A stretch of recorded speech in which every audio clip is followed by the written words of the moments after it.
Et sans surprise, et selon plusieurs sources, les principaux ministres de l'OPEP+, ont maintenu inchangée hier leur politique de production de pétrole, et ce alors que les prix ont atteint des plus hauts de 5 mois. Je vous rappelle que les membres de l'OPEP+, menés par l'Arabie Saoudite et la Russie, ont convenu le mois dernier de prolonger les réductions volontaires de production de 2,2 millions de barils par jour, et ce jusqu'à fin juin. Cette décision reflète une stratégie visant à stabiliser le marché tout en naviguant dans un environnement géopolitique complexe marqué par une offre resserrée, des attaques sur l'infrastructure énergétique russe et des conflits.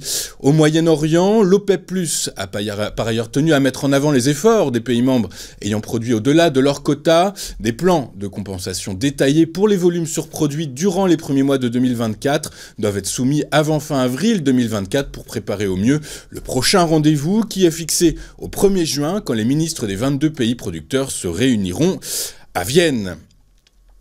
Que retenir du discours de Jérôme Powell hier, tenu dans un climat d'incertitude à l'endroit du calendrier des baisses de taux directeurs?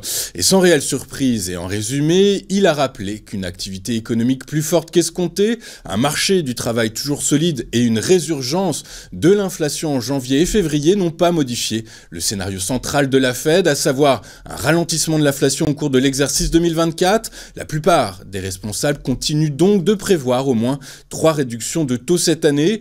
Je vous rappelle que la prochaine réunion des responsables de la Fed se tiendra du 30 avril au 1er mai et que selon les dernières données FedWatch, le consensus anticipe désormais à 61,5% une première baisse en juin.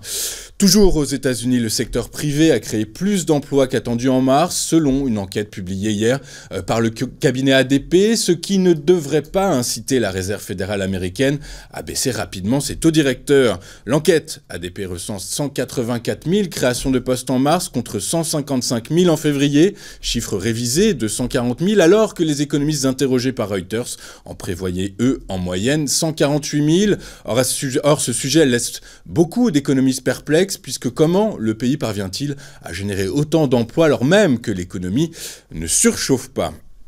La hausse des prix dans la zone euro a reculé de manière inattendue le mois dernier et poursuit donc son repli, ce qui renforce les arguments en faveur d'une réduction des taux directeurs de la Banque centrale européenne. C'est en tout cas ce qui ressort d'une estimation d'Eurostat publiée hier, puisqu'en mars, l'inflation est tombée à 2,4% en zone euro, et ce alors que le consensus l'avait modélisé à 2,5% en moyenne.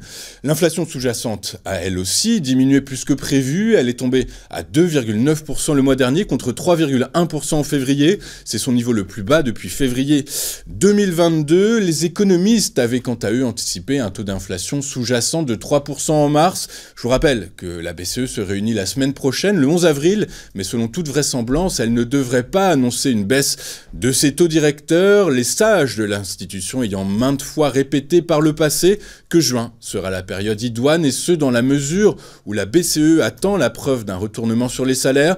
Or, les prochaines données sur l'évolution du marché du travail en zone euro seront publiées mi-juin. Ceci étant, tous s'accordent à dire que le taux de dépôt actuellement à 4% limitera la croissance au moins jusqu'à ce qu'il atteigne 3%.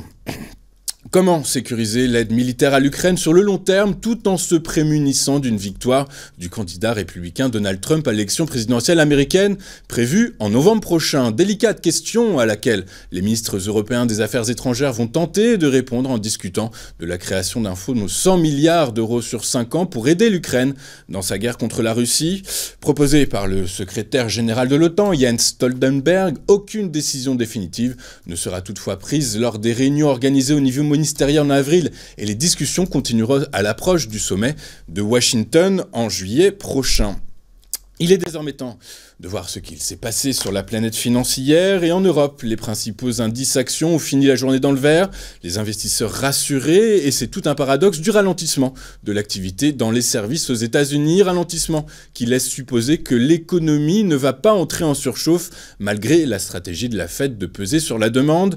À Paris, le CAC 40 a gagné 0,29% à 8153 points, le FTSE à Londres a symboliquement fini avec un gain de 0,03%. 0,2% à 7 937 points. Quant au DAX, il s'est lui étoffé de 0,5% à 18 373 points. Aux États-Unis, les principaux indices actions ont clôturé la journée en ordre dispersé. Les investisseurs tiraillés d'un côté par les indicateurs PMI dans les services qui laissent supposer que l'économie américaine ne va pas entrer en surchauffe, et de l'autre par les propos de Jérôme Powell qui a une nouvelle fois rappelé que la Fed ne se précipiterait pas pour diminuer ses taux directeurs. Le Dow Jones a reculé de 0,11% à 39 127 points. Le S&P 500 a gagné 0,11% à 5 211 points. Quant au Nasdaq Composite, il a lui pris 0,23% à 16 277 points. En Asie ce matin, la bourse de Tokyo a retrouvé de son allant après les prises de bénéfices de ces dernières séances. Le Nikkei a ainsi pris 0,81% à 39 773 points. Sur le marché des taux souverains, pas grand chose à dire. Les rendements sont restés stables de part et d'autre de l'Atlantique. Le rendement du Bund à 10 ans, après sa spectaculaire hausse de la veille, s'est contenté d'à peine un demi-point de base de hausse à 2,395%.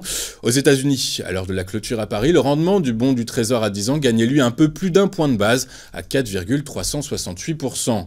Enfin, soutenu par les stocks américains, le maintien des quotas de l'OPEP et les tensions au Moyen-Orient, les prix du pétrole ont poursuivi leur ascension hier. Le prix du baril de Brent de la mer du Nord pour livraison juin a gagné 0,48% à 89,35 $. Quant à son équivalent américain, le baril de West Texas Intermediate pour livraison mai, il s'est lui étoffé de 0,32% à 85,43 $ le baril.